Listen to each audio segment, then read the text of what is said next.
we're talking about liberty and justice for all. We have the highest mass incarceration rate in the world, higher than Russia, higher than China, higher than Iran. We've got 2.4 million people in prison in the United States today.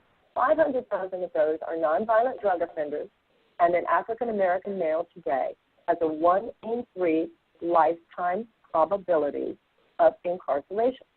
And our question is, what do I have to go through inside myself to get to the point of saying this is morally unacceptable?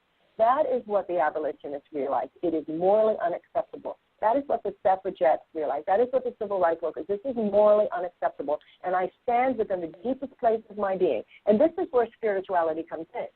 Because those of us who are grounded in an internal sense of self know how to stand firm behind a conviction. You stand firm about what you refuse to participate with, but you also carry the spiritual power of knowing that the other possibility, the alternative possibility, is through the grace of God eminently feasible. And that is the power of the spiritual activists, which were the Quakers, the abolitionists, and so forth. So at this point, I think we need to, at a certain point, you process, but after that, going on too long just processing is indulgence.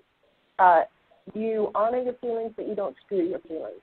And at a certain point, it is time.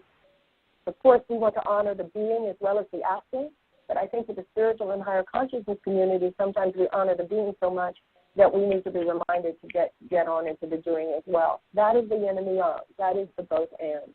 It's like Pachamama, it doesn't just talk about these things. There are these trips down to South America and all of that. And so Pachamama, of course, stands for that, which is the both and.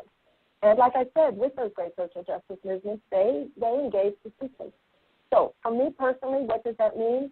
Each of us are led, each of us are guided to the part that we feel internally, that we are moved by spirit, by nature, by source, by whatever you want to call it, to how we can best serve, how we can best contribute. I have felt this calling to run for office. It's not a better calling or a worse calling. It's just the calling that I felt. But I will tell you this, when it comes to someone running for office, no candidate can do it by ourselves.